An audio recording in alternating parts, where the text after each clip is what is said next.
Renault Talisman je prelomový. Podľa predstaviteľov automobilky by mal pritiahnuť čo najviac zákazníkov a takisto Francúzi tvrdia, že ide o celkom nový model bez akýchkoľvek väzieb do minulosti. Stojí na modulárnej platforme, rovnakej ako má Espace a Kadjar. Jeho dĺžka je 4830 mm, ale čo je dôležitejšie, rázvor má 2810 mm. Aby ste si to vedeli predstaviť, je to o 3 cm menej, ako má nový Superb. Talisman si rozhodne nezameníte s opozeranými predstaviteľmi strednej triedy, teda s konkurenciou.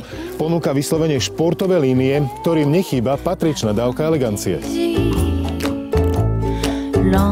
Na prednej časti ma vyslovene zaujal masívny znak automobilky, ktorému robia spoločnosť pekne vykreslené svetlomety s pásom diód zasahujúcim hlboko až do nárazníkov. Od strednej výbavy Intense, ako mám aj ja, sú LED svetla. Zadná časť pôsobí masívnym dojmom, ako keby auto malo v ramenách snáď 2 metra, pritom jeho šírka je štandardná 1870 mm. Musím povedať, že zadné svetlá sa mi takisto páčia a Mišo to síce spomínal na prvej jazde, pri bežnom dennom svietení takisto svietia, čo nebýva zvykom. V období, keď je v strednej triede samozrejmosťou 2-litrový motor, Renault stavia na štvorvalcoch s objemom 1,6 litra. Nielen dízlových, ale aj benzínových. Ja mám pod prednou kapotou samozrejme 1.6 s výkonom 110 kW, čo je 150 koní. Druhá verzia 1.6 je silnejšia, má 147 kW, čo je 200 koní. Paradoxom je, že podľa automobilky obidve verzie majú rovnakú priemernú spotrebu. Táto moja 150 koňová verzia, musím povedať, že je celkom slušná a rozhodne nemám pocit, že by mi chýbal výkon. Renault uvádza priemernú spotrebu 5,6. To si myslím, že je trošku také pritiahnuté za vlasy, pretože ja chodím v priemere za necelých 7 litrov.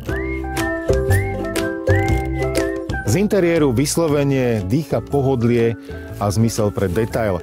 Sedí sa nízko, ale paradoxne čelné okno je dosť blízko. Je to aj kvôli tomu, že palubná doska nie je taká masívna. Ale musím povedať, že Francúzi sa s tým naozaj vyhrali. Je tak pekne vytvarovaná do takého polobluku, poprešívaná imitácia dreva. Lištička sa ťahá pozdĺž celej palubovky až na dvere a je to naozaj pekné. Renault Talisman je vybavený systémom Multisense, ktorý ponúka 5 nastavení auta. Z toho jeden z nich je plne individualizovateľný.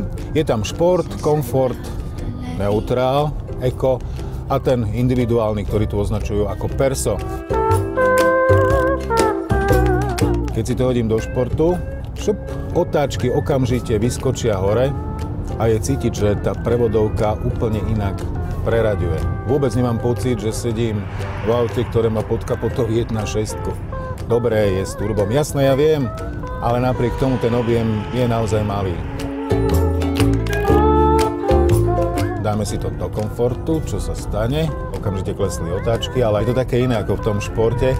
Ale čo je najväčšia zábava v Talismane, sedadlá majú masážnu funkciu a keď to dáte do komfortu, okamžite vám začne masírovať chrbát. Francúzi boli charakteristickí tým, že v interiéri nebolo veľa odkladacích priestorov. Talisman sa aj v tomto smere pochlapil, aj keď do dverí sa zmestí len politrová fľaša, ale k dispozícii je veľká odkladacia schránka aj s poličkou. Takisto 2 poháre si sa môžete umiestniť. Vpredu je schránka, kde si pohodlne odložíte mobil. No a toto čudo, tu je zásuvka na 12 V a 2 vstupy na USB. A keď som spomínal tie sedadlá, nedá mi. Sú samozrejme výškovo nastaviteľné, čo je štandardom v tejto triede, ale ten rozsah toho nastavenia, dívajte sa. Idem hore. Stále idem hore.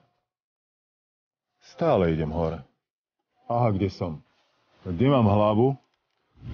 A keď sa pozriem von, tak akurát vidím hranu čelného okna. A teraz idem, priatelia, dole. Ups. A mám pocit, ako keby som sedel na ceste. Takže ten rozsah je naozaj veľmi veľký. Zadný sedák je ukotvený pomerne vysoko, ale je dosť dlhý a ponúka plnohodnotnú oporu stehnám, takže aj na dlhej ceste sa vzadu budete cítiť naozaj pohodlne. A vzdialenosť sedáku od stropu je 85 cm, čo nie je až taká veľká hodnota.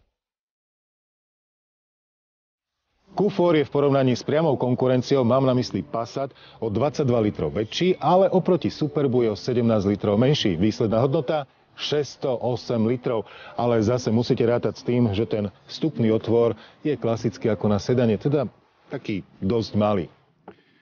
Dôležitá vec, Talisman má dojazdovú rezervu. Po zatlačení na plynový pedál 7-stupňová dvojspojková prevodovka okamžite podradí, ale ten ťah je taký kontinuálny, taký plynulý. Prevodovka EDC nezmetkuje, ale nepokúša sa ani o takú plnú akceleráciu od tých najnižších otáčok. Inak radí veľmi plynule a musím povedať, že naozaj ma tento dvojspojkový automat zaujal. Utiahnuté, možno trochu tvrdšie perovanie zvyšuje stabilitu, ktoré má nízky Talisman s dlhým rázvorom naozaj na rozdávanie. Ani raz sa počas testu nerozúpal ani nerozvlnil a keď ide do oblúku, ktorý veľmi pekne vykreslí, tak sa drží asfaltu, našiel som také krásne prirovnanie, ako politik stoličky. Keď upnete do nejakej veľkej diery alebo do nejakého kanála, tak sa kolesá nezatrasú. Ale na druhej strane musím povedať, že ten podvozok nežehlí nerovnosti, ale skôr by som povedal, že ich kopíruje. Renault Talisman je auto, ktoré patrí do strednej triedy.